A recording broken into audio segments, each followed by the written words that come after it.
Investigative journalist Bethany McLean is an expert on crisis. She's written New York Times best-selling books on the collapse of Enron, as well as the mortgage industry and Wall Street abuses that led to the 2008 great financial crisis.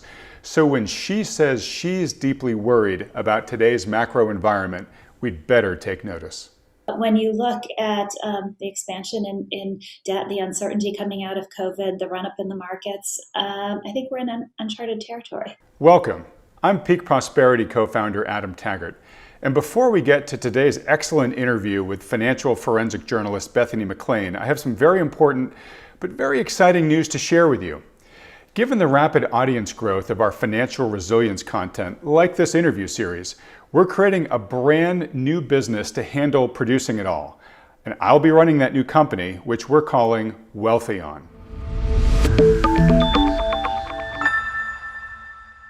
So all of the great interviews we've been bringing you from the world's top experts in money and the markets, folks like Jim Rogers, Jim Grant, Ron Paul, Stephanie Pomboy, Luke Roman, Danielle DiMartino Booth, Jim Bianco, and so many others. All those videos going forward are going to be moving to the brand new Wealthion YouTube channel. So to make sure you don't miss out on any of our upcoming interviews, please take a second to go subscribe now at youtube.com/Wealthion. I'm serious, do it right now. It only takes a second and it's totally free. You can even pause this video while you go do it. Don't worry, we'll wait for you. All right, did you do it? Okay, good. Now with that out of the way, let's get to today's interview with the wonderful Bethany McLean. Hello and welcome to Wealthion.com. I'm Wealthion.com founder Adam Taggart, welcoming you back to another week of making sense of money and the markets. And this week we have a phenomenal guest. We're being joined by Bethany McLean, who's a contributing editor for Vanity Fair, and perhaps even better known for the several best-selling books that she's written about financial scandal and financial markets. She is the co-author of the book, The Smartest Guys in the Room, which was about the Enron scandal, and also All the Devils Are Here, which digs deep into the financial crisis, the 2008 great financial crisis, and questions of business ethics, which I'm very excited to get into her with in this interview. Bethany, thank you so much for taking the time to join us this week. Thanks for having me. Well, it's a real pleasure. So I want to start by asking the question I ask all our guests before introducing any of my biases, positively or negatively. What is your current assessment of today's economy and financial markets? Well, I'm probably not the best person to ask, in the sense that I'm not a macro person. I get interested in very specific stories, and then I know lots and lots, all I can possibly learn about those stories, but I don't add up the stories and put them into a macro perspective. That said, it's hard not to be paying attention to the macro in this day and time, and I think we're in a precarious, never been here before in history kind of place, and maybe that's always true, because sometimes the moments that are most precarious don't feel that way leading up to them, and the times where we're all worried about how precarious it is, it turns out not to be. But when you look at the expansion in debt, the uncertainty coming out of COVID, the run-up in the markets, I think we're in uncharted territory, which is such a cliche. I can't believe I just said it, but whatever. I did. So we'll stick with that. Okay, well, you're in good company. We have had a number of very esteemed experts in investing, economics, et cetera, follow you on previous interviews, previous weeks and months on this program. And I would say the vast, vast majority of them echo your sentiments. So I really want to dig into this topic with you about, I guess I'm going to call it hubris of those that are running the system. So, you use the word excess. We're at a point of time where, honestly, you can't even run out of the number of indicators that are showing that we are at levels of valuation in the markets that we've never hit before. Whether you're using Warren Buffett's shorthand Buffett indicator, right, which is overall market cap to GDP. There's a chart I just saw today, I'll put up on the screen here. It's Citibank's panic euphoria model. You'll see here that in the past 30 years, we've never been anywhere near this high except once, and that was literally right before the great financial crisis. I just read this morning Janet Yellen saying that she doesn't think that the stimulus in any way, shape, or form, the trillions in stimulus that are being thrown out there, are going to have any sort of inflationary impact at all. which to me seems like very, very hopeful thinking, perhaps magical thinking. But it's emblematic of this mindset of our authorities right now, where it really seems like we've kind of become bailout nation, meaning where the answer to anything is just we're just going to print up more trillions and throw it at it, right? So we've got investors in the market that are displaying signs of huge hubris and euphoria. We have authorities that tell us, don't worry, we're fully in control of the system, which, by the way, they were saying right up until the 2008 great financial crisis as well. And then third, we very recently had incidences like, and I hope I'm pronouncing this correctly, with Archegos, the family office that spectacularly blew up a week ago, and I've now seen estimates that I don't know if default's the right word or not, but the implosion of that family office could maybe have created up to 100 billion in losses on Wall Street. I initially saw estimates of 10 to 20, but I've seen some recently that go as high as 100 billion in terms of the collateral damage. And that to me seems very clearly, the experts that thought they knew it all were so much more exposed than everybody thought possible. It was a risk that wasn't even on the radar screen. And so these all smack to me of the types of crises that you've really investigated in depth, whether it was Enron, whether it was the GFC, where we just sort of put our trust in the guys that were running the system, and it turns out that they really didn't know what they were doing, at least not nearly as much as they thought they did or purported to. So are you seeing a lot of echoes of the past here in terms of where we are right now? I think there are always echoes of the past, and then the trick is whether history will repeat itself or whether it will rhyme, but not repeat, right? And I think sometimes it's hubris, but sometimes it's also, I've thought more and more about this lesson from kindergarten that, everything you needed to know you learned in kindergarten. And the big one was to use your imagination. And I don't know, the flip side of hubris or the corollary to hubris is a failure to imagine, because people think, well, that can't happen, and this can't all fall apart, and this can't blow up spectacularly. And boy, it does. And then I think there's something that exacerbates that or makes the risk bigger and bigger with every passing year, every passing decade, which is the complexity of the financial system. And it just gets more and more complex despite people's, regulators' efforts to simplify it, if you can even say that. But the mere fact that you had this hedge fund that nobody had ever heard of, literally most people had not heard of it. They did not know that it existed. And because it's a family office and it's outside some of the official structures of hedge fund land, this guy never showed up at anybody's hedge fund conferences. I mean, some people who worked at Tiger, his old firm, knew that he existed, but nobody realized how big he'd gotten. And here it is, out of nowhere, suddenly a financial calamity with a firm people didn't, and a great fortune people didn't even know existed. And so I find that fascinating that you have a financial system so full of not even nooks and crannies, crevices, that you can have major hedge funds buried in the crevices and you don't know they exist until they sort of explode like dynamite and take everything down with them. So that's one part of it. I think the other part that exacerbates the uncertainty is, as you mentioned, the expansion in the Fed's balance sheet and in the United States indebtedness. And that's really different. I guess there was a brief period after World War II where we carried this much debt. But in the wake of the financial crisis, one thing that kept government spending under control was this idea that there was just a limit, that we could only take on so much debt. And that idea has been done away with. And I think it was done away with in part under President Trump, who really was the kind of first modern monetary policy president. This idea that you can just spend and spend and spend. And so here we are. But the thing is, what people will say to me privately is that, well, there is a limit. We just don't know what it is. And our fate may be out of our control before we figure out what the limit is.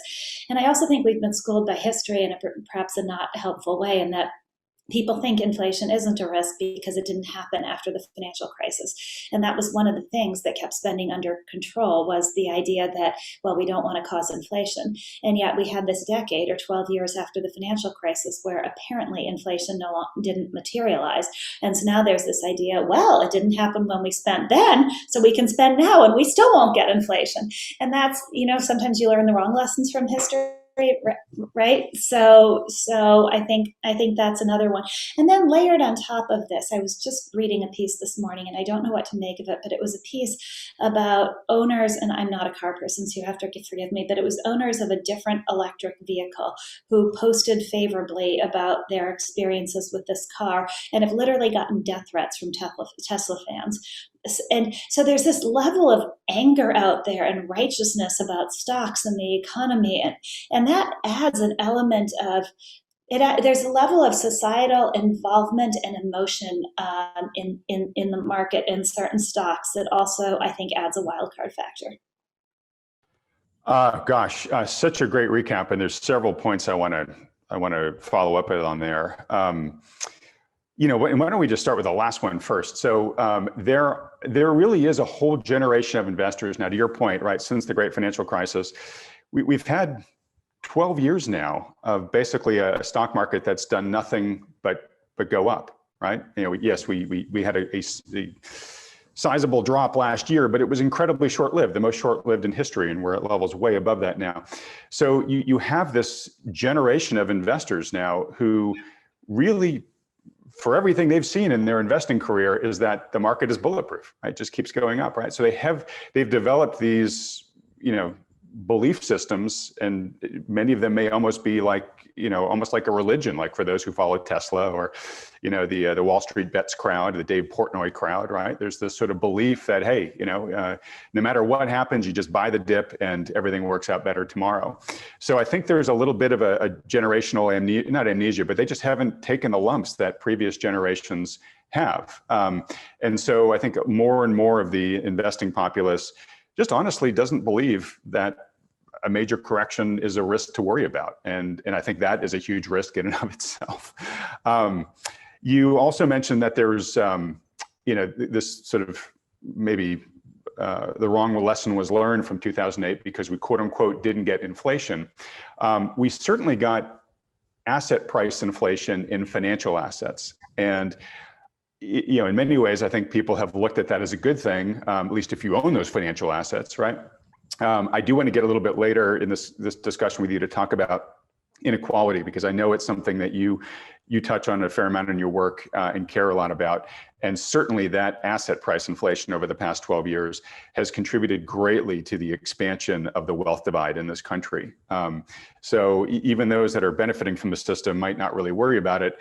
I think we've got a much bigger social issue that's brewing in the background here. So when you talked about, there are some limits out there, we just don't know exactly what they are. It may end up not being a market issue crisis that ends this. It might actually be a social crisis at some point.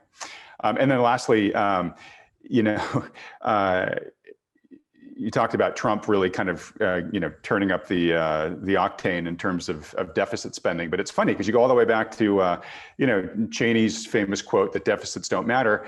And, back then people were, raising issues about the deficit spending of the Bush W era. And now those deficits just look positively quaint compared to what we've done in the past. And I'm not making a partisan statement here. The deficits under Obama were terrible.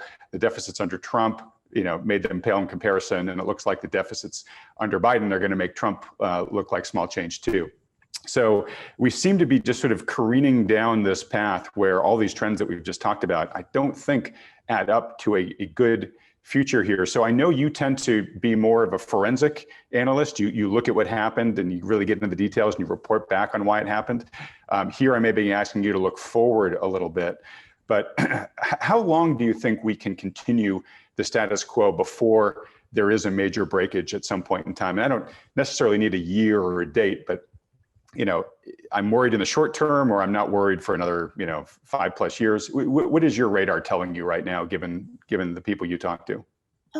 I'm always worried, but I would have been worried after the financial crisis that we had another leg down. I'm a worrier by nature, and I guess a little bit of a pessimist. And I remember, for context, I remember in the years after I wrote about Enron, when the financial crisis was brewing, and people would call me and say, this is going to be a disaster. And I thought to myself, no, it's not. I've seen my disaster. I've already covered the big disaster. I'm not going to get another one in my lifetime. It kind of sucks that it happened when I was so young. But, these things don't just keep happening. We've had our one big disaster. And so here I sit after the global financial crisis and after COVID hit us. And I think, these disasters just come like clockwork, and I'm for sure not done. So there's going to be another one. It just depends on when it is. But I don't, what's the great line? It's Keynes, isn't it? Or the world can stay crazy for longer than you can maintain your solvency. And I think there's that you can't predict when it's going to come to an end. These manias can last and last and last. But I honestly can't make a prediction about when it will end. But I think I can say that what will bring it to an end probably won't be what we all expect. It won't be, it could have been an Archegos, although it looks like the system is going to manage that somehow. But whatever it is, I don't think it will be what we expect. And I do think your point about social instability perhaps being the next problem is a really valid one, because for sure, Fed policy, whether it was the right thing to do or not, for sure it has widened wealth inequality dramatically. And you could say that those at the bottom end of the income spectrum would be a lot worse off if it weren't for incredibly accommodative Fed policy. And maybe that's true. I don't know, but I'm not sure. Human beings are relative creatures. And sometimes I think we don't care if we have enough to eat. We care if the other person has more to eat than we do. And I think it is fraying at the bonds of our society. And I think some of the anger you see in the market in these cases like GameStop, like Tesla, there is this very anti-establishment fervor out there that it's interesting that it's being expressed through that most capitalistic of vehicles, which is the stock market, but it's almost it's a nihilistic quality that I think is interesting. Yeah, and I think we see it also in Bitcoin too, right? It seems to be a real big reason why people are owning that. Exactly. Well, I don't know if this is a super fair question to ask you, but because you follow this closely, how do you see this resolving, right? In other words, we could have done a whole different, we could have chosen a whole set of policies after the great financial crisis. The ones that we chose basically rewarded those at the top end of the socioeconomic spectrum. Same thing with COVID, right? Just a year ago, right? We had a whole series of things we could have done. And what we decided to do effectively made the rich an awful lot richer, and really threw more or less crumbs when you look at the percentage of the stimulus packages that went to actual direct Main Street, households. Again, we basically accelerated that divide coming out of COVID. I think the huge question that you and I are wrestling with here is, how long can that last, and what happens if it continues to accelerate at the trajectory that's currently on? Obviously, I think we can kind of look at some of the sort of, I don't know if we want to call them protests in the market, but the sort of little people versus Wall Street dynamics that you just listed. But, we're also seeing this happen in the real world, with the Black Lives Matters protests last year. And I just think increasingly there is frustration and ire, particularly in younger generations, about feeling like their opportunities have been, really kneecapped by a lot of these policies. So, I guess my question to you is just, where do you see this headed? Yeah, I don't think anywhere good. And of course, the big question that hovers over all of this, since it has dramatically exacerbated wealth inequality and benefited those at the top of the spectrum, is it just incompetence, or was it deliberate? And I don't really know the answer to that.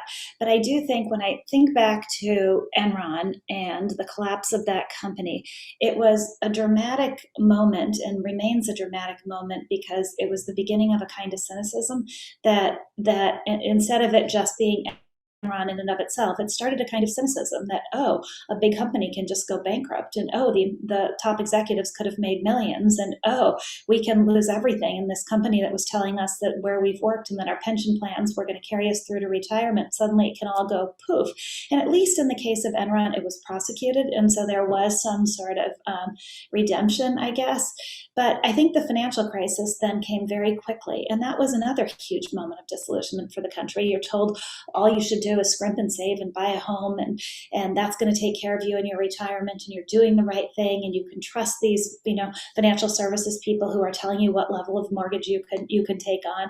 And then poof, it all blows up, and your average person gets hurt very badly, and your titans of Wall Street get bailed out, and we go on to have this rip-roaring stock market fueled by ultra low interest rate policy that makes the rich even richer. And there's this brewing cynicism that is quite frightening. And then, per your point, COVID policy, it was obvious from the beginning with what we chose to do that those who could least afford it were going to be most badly hurt by this, both in terms of the disease itself and in terms of the economic impact on them. And yet we went down that path anyway. And we're really only at the beginning of that. When you think about, I guess the last number I saw, I'm not sure how solid it is, but I think it was a number from NPR that 3 million kids have essentially gone missing from the system since school went virtual. And no one knows where they are. What does the country do with that? What do you do with 3 million kids who are now absent from the system and who have lost their chance at an education? You can see the statistics and the number of women who have had to leave the workforce because they're the ones who have had to stay home and homeschool their children. And that's not something that you just, flick a switch and recover from either. So I think what has me a little off kilter is that we're just at the beginning of figuring out where COVID has left us. We're not at the end of that. We might be coming out of the pandemic itself, but we're just in the beginning of figuring out what it is that we're left with and what we have to cope with going forward. And I fear that these years might be more of a slog in some ways, and the slog isn't quite the right word, but that we might be in for some very difficult years. Yeah, well, very interesting. And, I was talking on the last program where the latest GDP numbers that they published are for Q4, which are still under the Q1 GDP number for Q4. So we'll probably eke above it with Q1 2020's report, which is going to come out soon. But basically, economic productivity hasn't gone anywhere in the past year, and yet we're at much, much higher market valuations, right? And it's this sense of like, oh, we're past the pandemic, we're getting back to normal, growth again, et cetera. But it doesn't justify all this multiple expansion that's happened in the meanwhile, which, to your point, has benefited those with assets. And of course, there's all these other people who have been truly affected that are being left behind. And the reason I mention that is it's sort of, it's emblematic of a point I think you're making, which is, if you remember Malcolm Gladwell's book, Outliers, the whole 10,000 hours, right? To build your mastery, you just got to put in the time.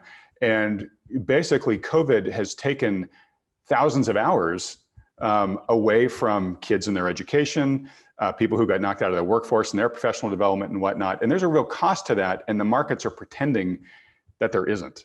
Yeah. Right. And I think that's something that's going to have to really get reconciled here. It's either going to be the markets coming down to match reality, or magically people somehow gaining, all these hours back, which they're really not going to be able to do. So you mentioned something in a recent, I think it may have been on Twitter, in your Twitter feed, but this is sort of related to what we're talking about here. In some ways people are saying, oh, the pandemic's actually had some great outcomes where now we can all work virtually and people can go move to lower cost geographies, and it basically is going to make the workforce a lot more fluid and have a lot more opportunities for people. And there certainly is some of that going on, but I think something that you were talking about as well but it's also a license for companies now to outsource jobs to wherever workers are. So if you're not going to have your worker in your physical office and they want to go move to a cheaper place, let's say Des Moines, Iowa, or whatever, the employer now has the choice of saying, well, I could do that, or I could work with this English-speaking guy from Croatia who's willing to do the same amount of work, but for a fifth of the cost, right? So is there a real risk here that, the kind of work from home phenomenon that's been ushered in by the coronavirus pandemic, could that actually bite even further against the American worker by outsourcing a lot of good jobs to much cheaper labor elsewhere? So again, in my worrywart way, I definitely worry about that. And as I think I said on Twitter, whenever something's being sold as, wow, isn't this great for us? Look at all the flexibility workers are going to have to live wherever. I always start to think, what's what's going on here? And so precisely to your point, I think that if you can have your remote worker doing the job in Des Moines, why not have your remote worker doing the job in India? Why do you even need an American at all if it becomes all about costs? I also think there's a cost both to specific certain kinds of workers for not being in the office, and then a broader societal cost from us not interacting with each other. And on the first point, what I mean is that generally people who don't look like the other people in the office, be they female, be they of color, usually get a break because they're in a meeting and somebody more senior sees them and says, wow, that person's really smart. Look at what that person just said. And that's what changes cultures and gets them moving. If we're all working from home, it's so much harder for that woman to get the promotion, I think, than for the white man who played lacrosse with the executive son at college. And so I think I worry that it becomes regressive in the end, as much as it feels like it is progressive, live wherever you want, live, work from home, have a nice life, that the policy actually in the end becomes regressive and starts to reward those who look like those in power. So I also think on a broader human note, up until the pandemic, you had companies like Google and Facebook and the big financial firms investing tons of money in glorious headquarters because it was all about human interaction and how important that was for productivity and how much you needed to have water cooler conversations and people going for walks together, because that's where the creative sparks really came from. And now all of a sudden, like on a dime, people started saying, oh no, we don't need any of that. It's so much better if people work from home. And it's like, well, wait, which one is true? And I think there is something to be said for being forced to be with other people and remembering that other humans are human beings too, that keeps us all from killing each other, or at least may give us a little more time before we all kill each other. And so there's something I don't love about a world where everything is virtual and people are just dots on a screen, because it's easy to forget under those circumstances that the other person is a human being too. And I think as much as that can make office life messy and fraught with human emotion, that's also, if we don't have any of that, what are we here for? So I have both a narrow concern about it and a broader sort of human life concern about it. All right. Wow. Well, very well articulated, though. So, all right, Bethany. Well, in the last couple of minutes here, and thank you for giving so much of your time with us today. You are, somebody who grabs a bone and, digs the deepest hole they can around that topic to really understand things. So, is there anything you can share with us on some of the projects that currently have your attention most right now? Sure. So my co-author, with whom I wrote All the Devils Are Here, Joe Nocera, and I are working on a book about the pandemic. And so we're trying to think through some of these issues, effectively how the pandemic will change the economy going forward, as well as some of the weaknesses it revealed, and some of the weaknesses it both revealed and exacerbated in the economy and the way it functions. So literally everything from interest rate policy to the healthcare system. And so we're trying to figure out how to pull that all together into something coherent and fun to read, and wish us luck. Will do. Well, I know you've got a lot of people watching this video who'll be eager when that comes out. I'll just give you the opportunity, and I don't want to steal any thunder from the book, but is there anything we haven't talked about in terms of any major conclusions or point of views that you've surfaced so far in your research that you might want to share? I don't have any major conclusions yet. I think it's an age-old one, that it is pretty amazing that we've managed to function as well as we have for as long as we have, given what complete disasters so many of our institutions are and how not really good for modern life. I mean, if you think about the financial crisis, and so that is a good note to close on. If you think about the financial crisis, shed light on Fannie and Freddie, these institutions most Americans hadn't heard of, and the role they played in household financing and this kind of archaic system we had, in many ways archaic and very weird system. I remember Mervyn King, the former governor of the Bank of England, said to me, most countries, you in America are so odd. Most countries have a free market for housing and a socialized healthcare system. You do things exactly the other way around. Exactly backwards, yeah. And the opportunity from the financial crisis was to fix that, and we didn't. Fannie and Freddie are still sitting in conservatorship 12 years later as we're in the next crisis. And so I think the pandemic has revealed some serious flaws in a lot of our institutions, from what we pay for in healthcare to who has access to healthcare, to the fallacy that a super lean supply chain is always a good thing, that you can strip all the resiliency out of the system and it's always going to work just fine. And I guess if I have a hope, it's that if the silver lining of this is that we actually do fix things, and we're not sitting here 12 years from now heading into the next crisis with having talked about all these things but done nothing to fix them. All right. Well, look, I know you're not a professional investor, you're not a financial advisor. Most of the people who watch these programs are trying to make sense of this world that we're living in. Many of our past guests who are long-term investors have been fairly unanimous in saying they think this is the most treacherous time right now for investing, because of the deformations and distortions and the undismissible and large risk that the system could just contract violently at any given time, given how overvalued things are. So we got a lot of people that are trying to just figure out, how to navigate this. My question for you is, do you have any sort of general advice that you would offer that concerned person watching this right now? A lot of our, guests we have on just sort of recommend, hey, now's the time for defense. You can be as general as that, but if you have any other insight to share, I know they'd love to hear it. Well, I've always thought the whole anger about the financial crisis was the ways in which Wall Street firms have managed to profit from our debt. And so I guess if I have one piece of advice, it's that if you don't have debt, then people can't take advantage of your debt. And so if we are heading into really treacherous times, watch the debt part of your balance sheet. This is not the time, if it's at all possible, this is not the time to be becoming more indebted. And if you're not in debt, you have a lot more control than if you are in debt. So that essentially would be my best piece of advice for having control of your own financial future, is just to watch your debt. I'm really glad you said that, because we didn't really get into it in this interview, but we sort of implied it.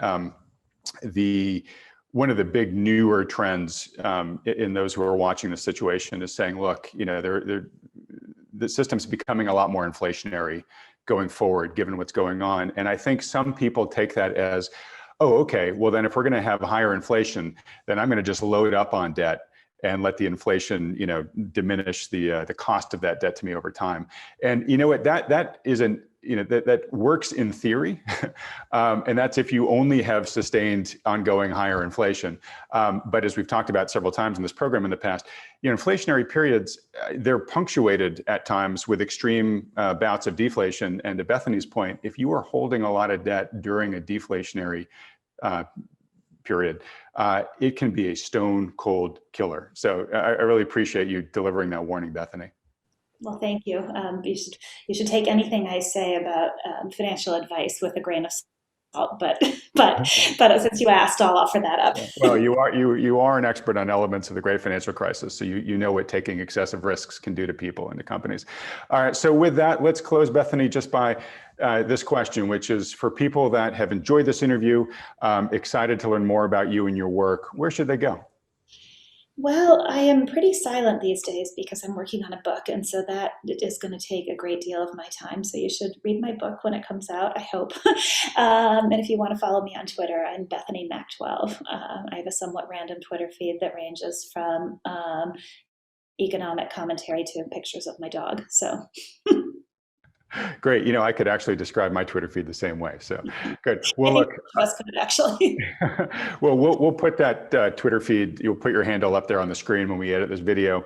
But I would also love to have you back on this program, Bethany, when your book does come out. I'm sure we have a lot of people that'll be very interested in getting their hands on it. So if you're game for that, we'd love to have you come back on. This This was so fun. Thank you for having me, and that will give me incentive to get the book done. So thank you. Great. All right. Well, thank you so much, Bethany. It's been a true pleasure. You too. Bye. All right, and as we do every week, I will now pass the football to the lead partners at New Harbor Financial, the financial advisory firm officially endorsed by Wealthion. Mike and John, great to see you guys again. And look, another week, another great guest, Bethany McLean. So Bethany mentioned a number of times that she was worried. I think she used the term we're at a never before place in history from her assessment. And, she's done a lot of forensics on past financial crises that this country has faced. And she particularly honed in on the failure of the people running the system right now to imagine that things could be any different than they otherwise are. And I think it's that kind of self-assuredness that oftentimes gets you into trouble from a surprise you didn't see coming. So let's start with you, Mike. What did you think about Bethany's comments there? I guess I'd start by saying that I really enjoyed the interview. I wrote down some of her words verbatim, and I know that she was very careful about the words that she used because, well, look, none of us really want to be labeled an extremist, but she said we're in uncharted territory, which is absolutely correct. We certainly have been humbled over the last bunch of years at just how extreme this bubble is. And, let's be clear, it is a bubble. As measured by objective data that we care a lot about, this is not our emotions at play here or our gut feeling. Objective data tells us to be extremely cautious. And yes, it has been that way for quite a while, many months, if not even a couple of years. So, but if you look at objective data like cyclically adjusted price earnings ratio, it's in the 30s. Margin adjusted, like John Hussman does it, it's well into the 40s, almost 50. Stock market total capitalization divided by gross domestic product, the so-called Buffett indicator, just hit 200% today. Never, ever, ever been there before. So you combine that with the measures of euphoria and fear of missing out that we're seeing, that you can see in the media amongst our clients and prospects. They have FOMO quite a bit. This is uncharted territory. There's no doubt about it. So it's tiring for anyone that's standing against it or warning others about it. But we know that this doesn't end well. We don't know when. We do know that from these levels that the stock market, as measured by the Dow or the S&P 500, will almost certainly return negative returns over the next decade or more. So this is all about creating psychological discomfort. That's what the central banks are doing. They're trying psychologically to create that FOMO feeling within all of us. And what we're trying to do is stand in place or between that and our clients and prospects' emotions. I mean, we have a system, we have a belief based on pure objective data, and we will stay the course, being very, very conservative, mostly out of the market with about maybe 10% maximum equity exposure right now. So I'll stop there for a bit. All right, John, I want to go in a slightly different direction, building off what Mike said, but anything else you want to say about Bethany's commentary?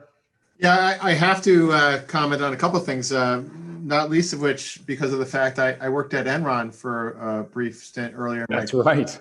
I started my career in the energy business, and my stint in the energy business actually ended with Enron. The words she chose, I think, were really appropriate: failure to imagine. Because I can tell you, my time at Enron, it was only a couple of years, and I was bought with our group by UBS out of bankruptcy, and that's how I got into the financial services focus that I'm now in.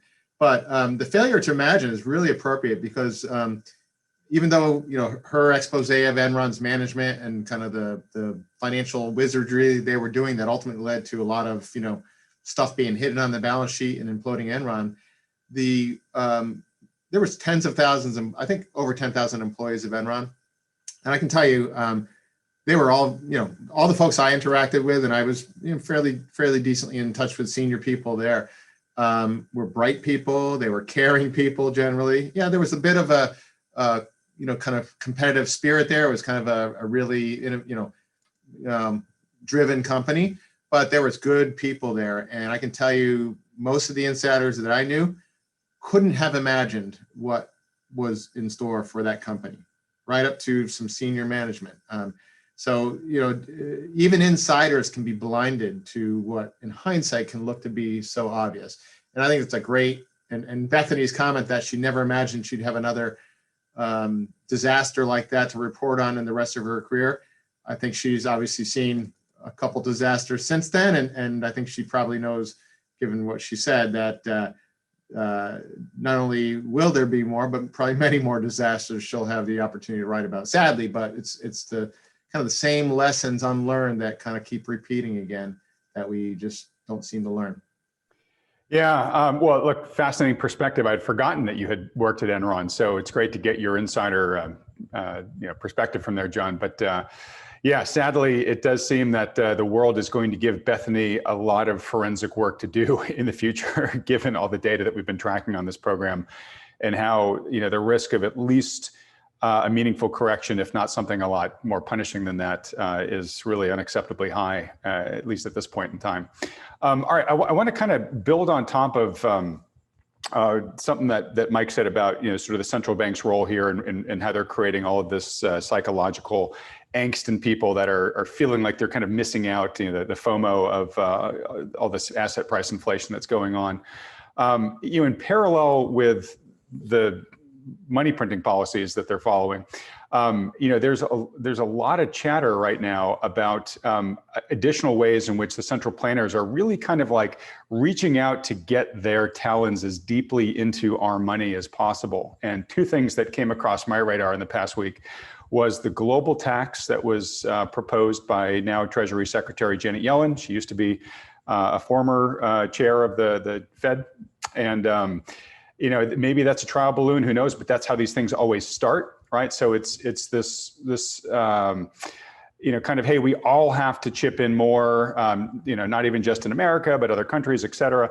But that's going to come back to us and just having to justify additional taxes that we're going to have to pay. And by the way, with all of the stimulus, the fiscal stimulus that the Biden administration is doing, that is going to need to be, that debt is going to need to be serviced. And the way they're going to do that is by higher taxes. So I think there's a lot of initiatives out there like this global tax trial balloon, which are geared to just begin to get us ready for having to have more of our income going to the central authorities.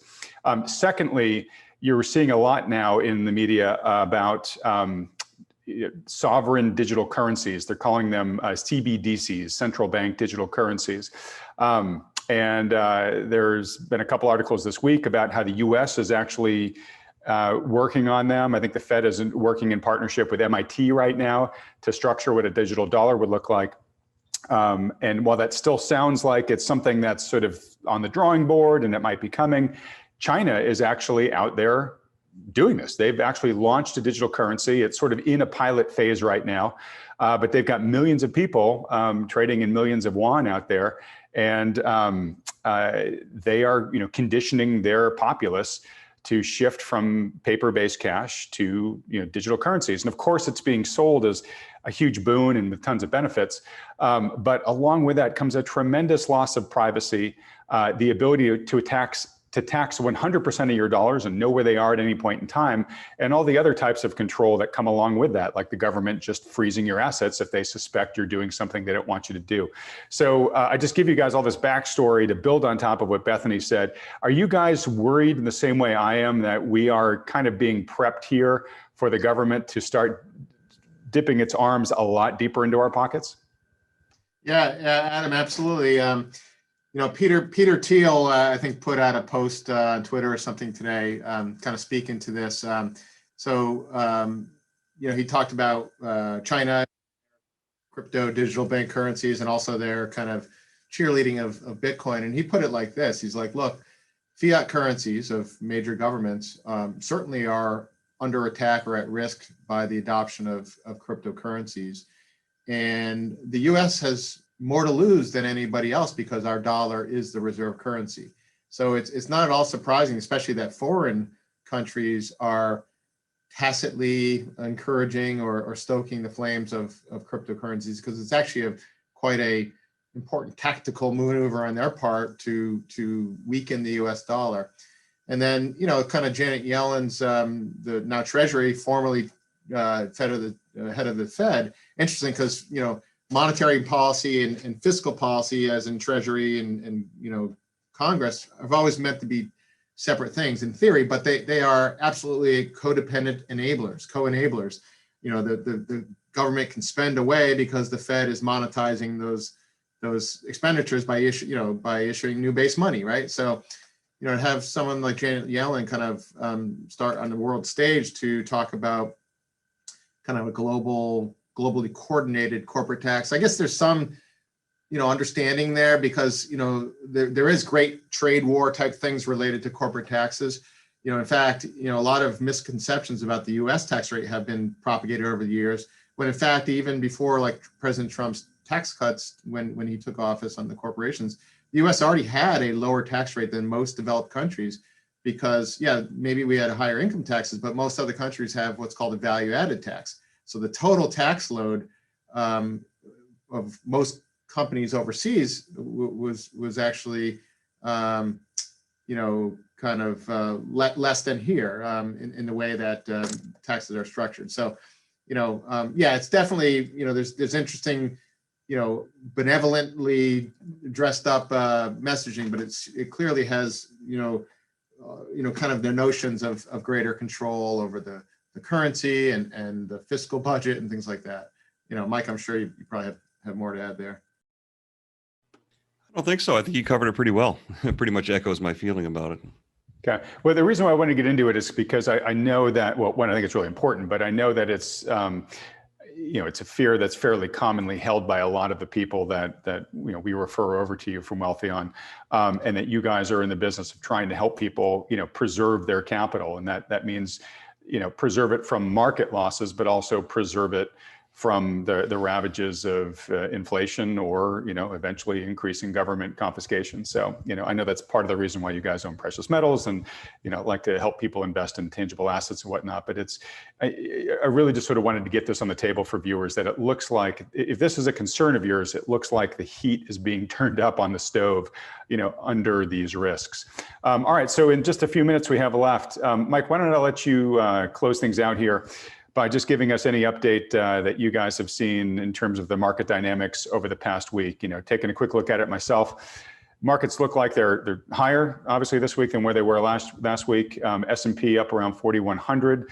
So we're getting pretty close to David Hunter's target price of 4,500 on the S&P before his, predicted crash of 65 to 80% happens. But it looks like we still have a little bit further to go up, if indeed he's correct. What else are you seeing? It's just a nonstop up market, Adam. It's just, there's a bid under every tick, every second. I mean, I don't think we've even seen the S&P go down 10 points, in a day, in weeks. So the S&P is up 70 so points or so since we met last week, this week, and it's been week after week of that. The VIX, or the volatility index, is down in the 17s or so. Actually dipped down into the 16s. Today. I don't actually know where it closed. The 5-day put call ratios are at record lows. So volatility is the lowest that's been since the pandemic. Put call ratios, which is a contrarian indicator, are indicating record complacency, or a whole lot more calls or bullish bets being placed than bearish bets. Volume, the last 6 days volume, including today's, I think, has been record lows, the lowest volume of the year. Yesterday, at a new high. I think today's probably even lower volume, probably the lowest volume of the year again, at a new high. Breadth has been not great. Still, there's maybe more specifically, there's a lot of internals that are not really firing on all cylinders. The market doesn't look healthy overall. That's going to be my question. It sounds like, are you describing sort of what we would expect in sort of a petering out of the strength? Yeah. Well, the frustrating thing is that's been going on for a long time, and, that's obviously what the critics would say of anyone that tries to warn others.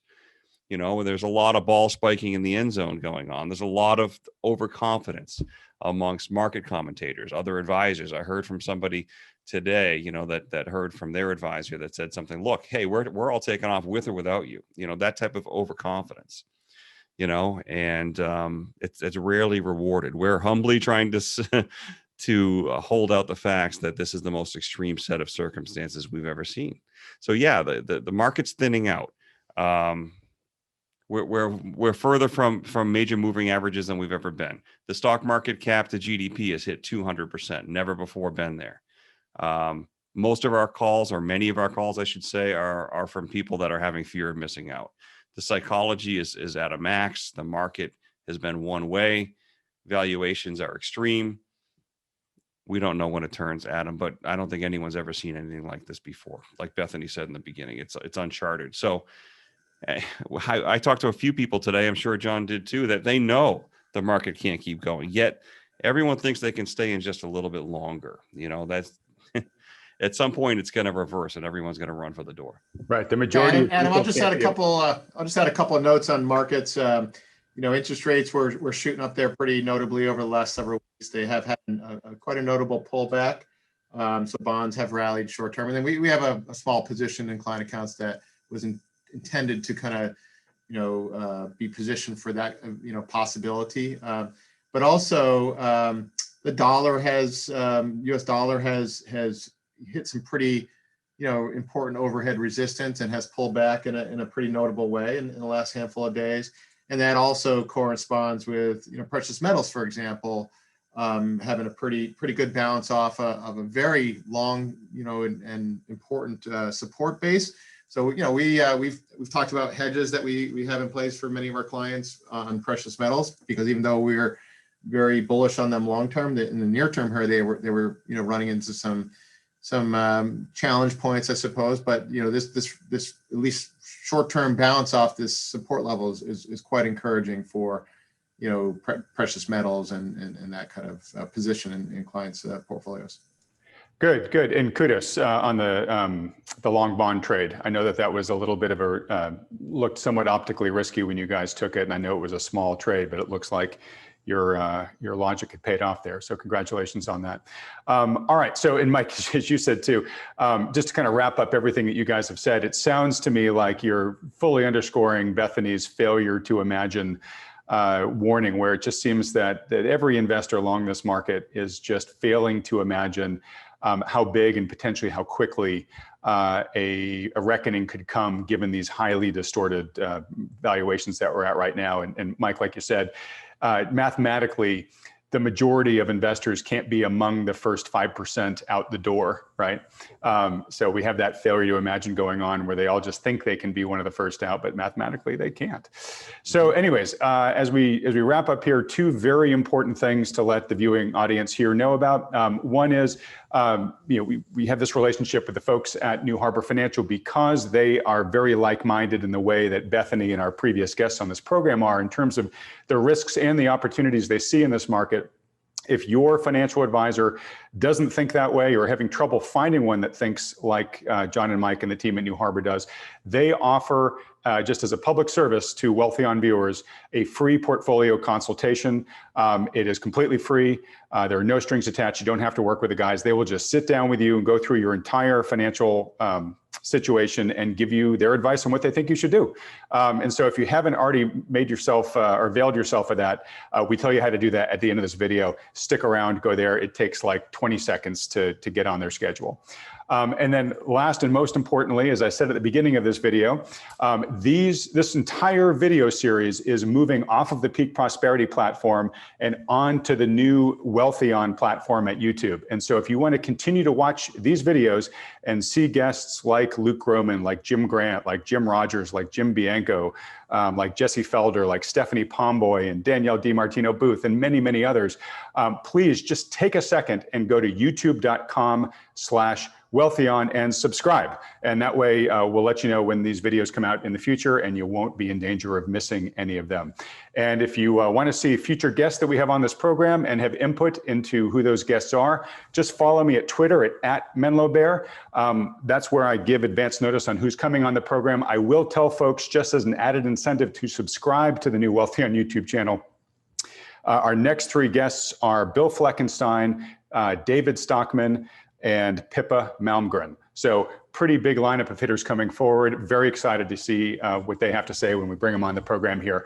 And with that, guys, I'll wrap things up here. Thanks for joining me for another week. And whatever the markets do from here, we will be tracking it together on this program.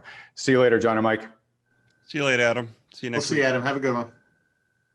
If you'd like to schedule a consultation with one of the financial advisors at New Harbor Financial, simply go to wealthion.com. These consultations are completely free and there are no strings attached.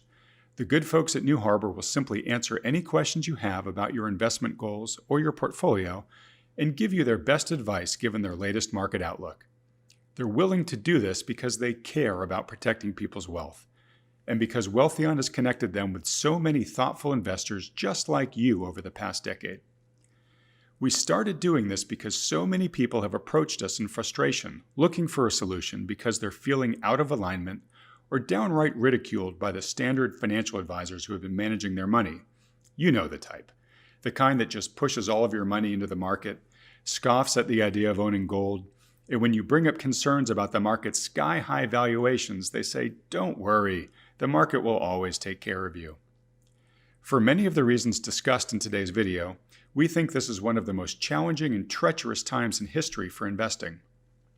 We strongly believe that today's investors are best served working in partnership with a conscientious professional financial advisor who understands the risks in play. Now, we're agnostic which professional advisor you work with, as long as they're good. If you're already working with one, that's fantastic. Stick with them. But if you don't, or are having trouble finding one you respect or trust, then consider talking to John and Mike and the team at New Harbor. Now, for those about to ask, yes, there's a business relationship between Wealthion and New Harbor, which we've put in place to make sure everything is handled according to SEC regulations. All the details on this are clearly provided on the wealthion.com website. Also, it's important to note that New Harbor is able to work with U.S. citizens, green card holders, and those with existing assets in the USA. But for regulatory reasons, they aren't able to take on non-U.S. clients. All right, with all that said, if you'd like some insight and guidance on how to protect your wealth during this unprecedented time in the markets, go to wealthion.com to schedule your free consultation with the good folks at New Harbor. Thanks for watching.